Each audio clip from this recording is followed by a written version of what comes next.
In 1968, Dr. King was assassinated and Chicago was set ablaze. McDonald's franchises sat empty and they needed a plan. Operation Breadbasket had one.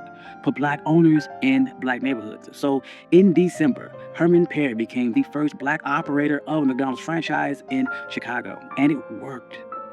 More black operators followed and a pipeline was created. But there was a catch.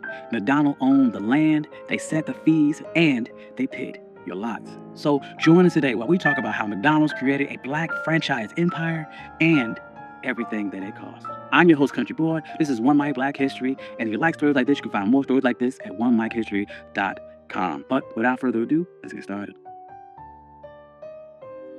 After World War II, America built a new life around cars and suburbia and highways.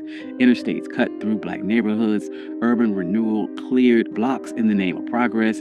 Banks drew red lines on maps around black homes, and the GI Bill helped white veterans buy homes and businesses at a greater clip than their black counterparts. As factories left the city, steady jobs left too. White flight followed, and with that went supermarkets and many white-owned stores.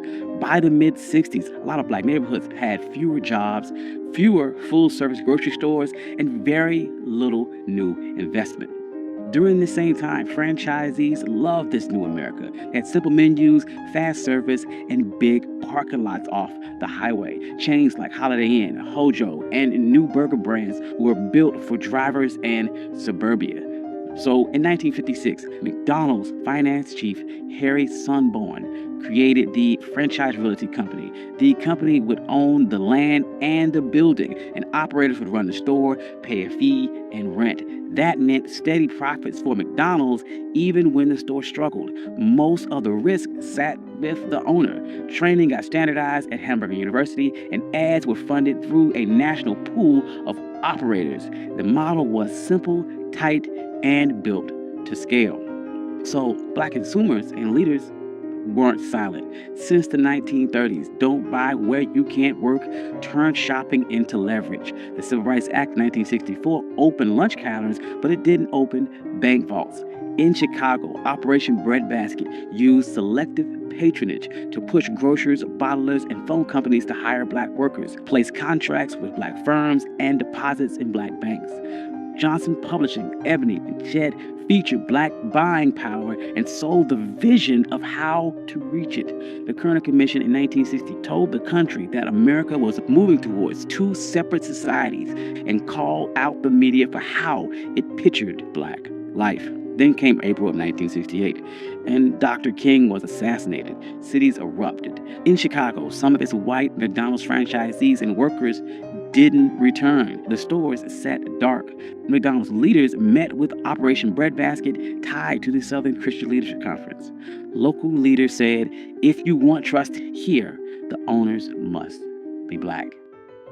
That same year, Harry Petty took over the Woodlawn store in Chicago's South Side and reopened it December 21st, 1968 as the first black McDonald's franchise. He was trained at Hamburger University, and the company helped him finance, allowing for zero partnerships when needed, and appointing small business administration loans. McDonald even donated the first day's profit from Petty's store to the Southern Christian Leadership Conference, tying the brand to Dr. King's dream.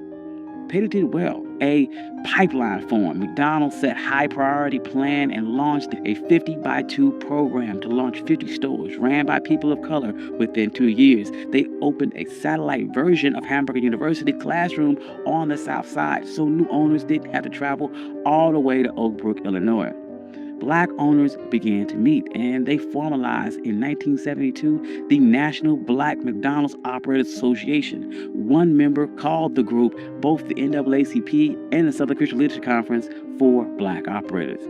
It became the inside voice for the push for fair sites, trainings, and contracts.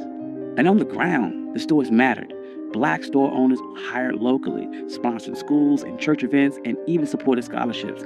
They called it goodwill, and McDonald's executives said that it was cheaper than advertising. Real estate helped too. After the late 1960s uprising, many black neighborhoods became cheap. Between 1968 and 1972, the land values in those areas fell roughly 30% on average. So McDonald's could buy low, build fast, collect rent and fees as their sales grew. So the black owners would then begin demanding better ads. They said, "We pay into the national fund, show us." In 1972, McDonald's would hire Tom Burrell's black-owned ad agency. Burrell called his style positive realism. It showed regular black life with pride, after church, little league nights, grandparents and grandkids, not stereotypes and not pity. It would have lines like, "So good, have round, and get down with something good" at McDonald's. And those landed better than "You deserve a break today," which didn't fit with the lives of people who rarely had a break. Research showed this rose the brand's image, and dollars shifted to Ebony and Jet and black radio, and black artists and models and researchers like Viewpoint got paid to shape the black image.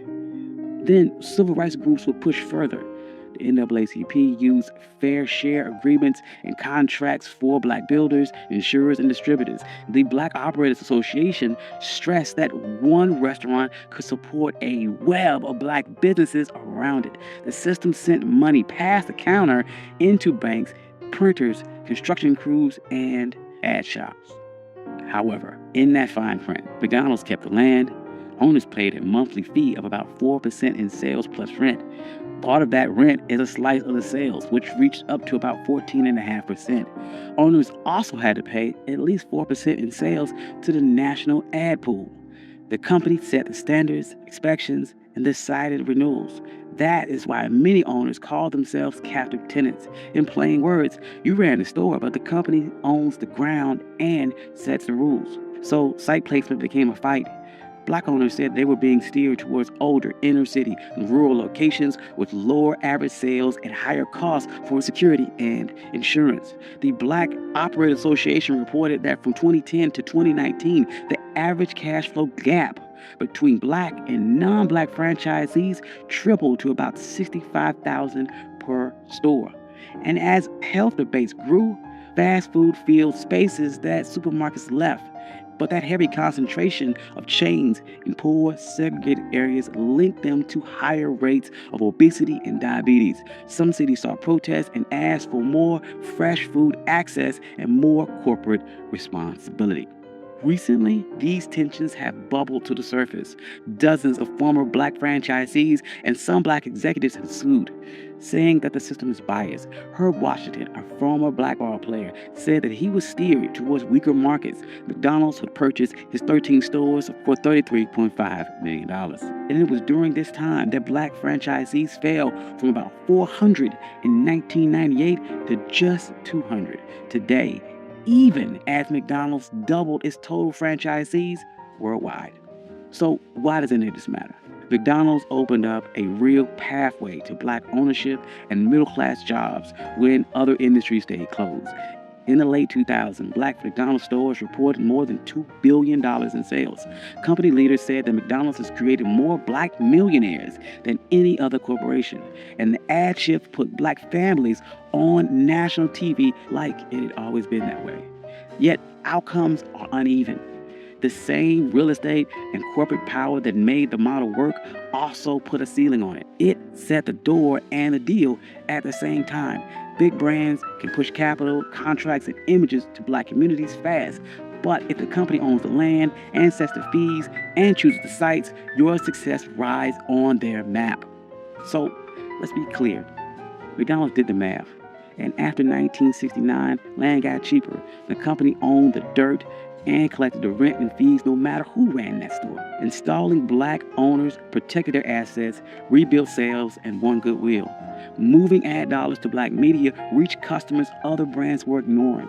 And hiring black suppliers kept the system running. Every choice they made followed their balance sheet. And this doesn't erase the good. Black franchisees built real businesses. They hired neighbors and funded scholarships. And Burrell's ads show black life on national TV. Both things can be true. But if we want real ownership, we got to follow the money. Who owns the land under the store? Who owns the corners? Which banks write the loans? Which agencies control the ad budget? And which suppliers get the contracts? These are the answers that decide whether a franchise is built on freedom or just for instance. Thank you. This has been One My Black History. I'm your host, Country Boy, and this is how McDonald's built a black franchise empire. If you like stories like this, you can find more stories like this at onemyhistory.com. I'd like to thank all my financial contributors. Without you, none of this could be possible. Thank you all. I love you. Peace.